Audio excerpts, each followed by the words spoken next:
A new nation comes to the Indian country.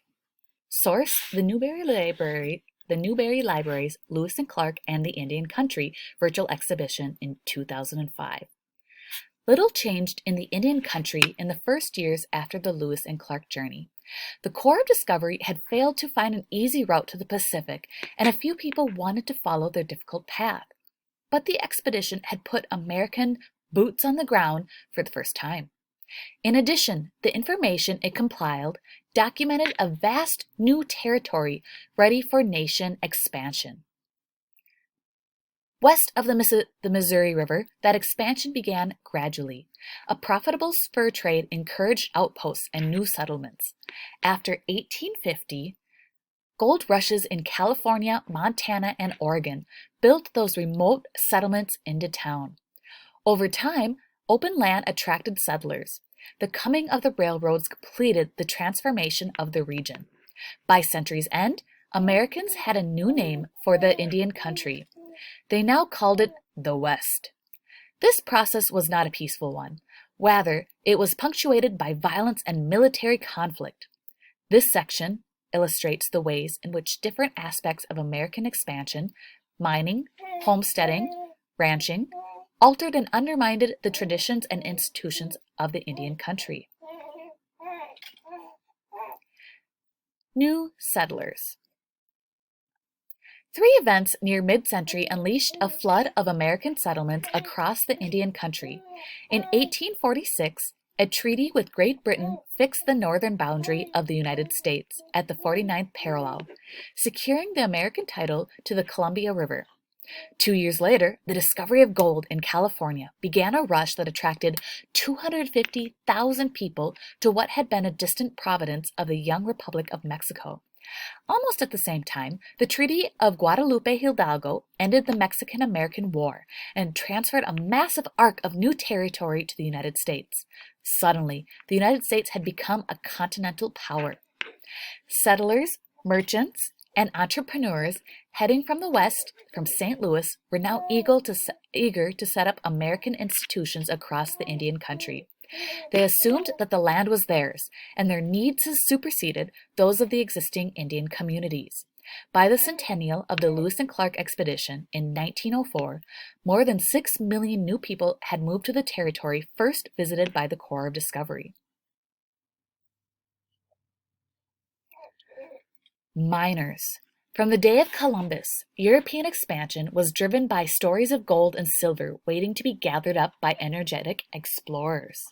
In the 19th century, Americans often rushed to the native lands to claim their share of those rumored riches. Such episodes were usually terrified local Indian communities because they attracted groups of young men who were traveling without families and were often prone to violence. Among the most traumatic gold rushes in the 19th century was one triggered by the discovery of gold on the lands of Nez Perces, had reserved for themselves an 1855 agreement with Governor Stevens. The invasion of their reservation set off disputes with the young miners who were often unaware that they were trespassing on tribal property. Furthermore, there were arguments within the tribe over how best to respond to their crisis. Ranchers.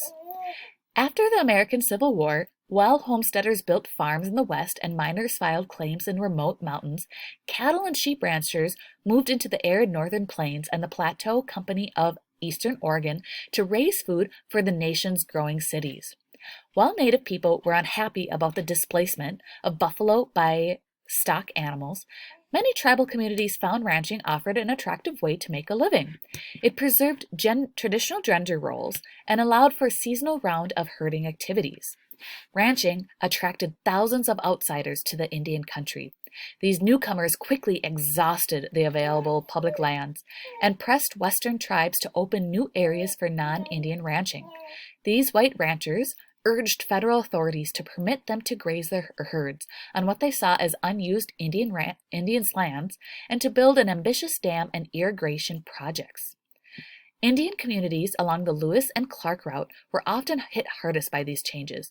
Many groups lost control over their land and water resources, or watched helplessly as federally built dams inundated and destroyed their homes. Some words to maybe know. are documented, provided evidence for. Outpost, they are outlying settlements or stations. Punctuated is highlighted or unmarked. Undermined, gradually weakened or destroyed. Institutions, established customs and activities in a society. A treaty is a formal agreement between two or more countries. Province is one of the divisions of some countries. Okay, so like you could say a state like Minnesota. Entrepreneurs were people who assumed the financial risk of beginning and operating a business. Superseded means took over of place or position or replaced something. Prone, having the habit or being likely to. Traumatic, having an emotional shock that deeply affected one's life for a long time. Invasion is an act of instance of invading an enemy or intruding into another's life. Trespassing is entering the property of another without permission. Displacement, the act of forcing out of a home, territory, or particular place. Federal authorities, people in the national government who have the right or power by law to give orders and make decisions. Irrigation, act of supplying water to land or crops. Or inundated, covered or overspread with very large amount of water.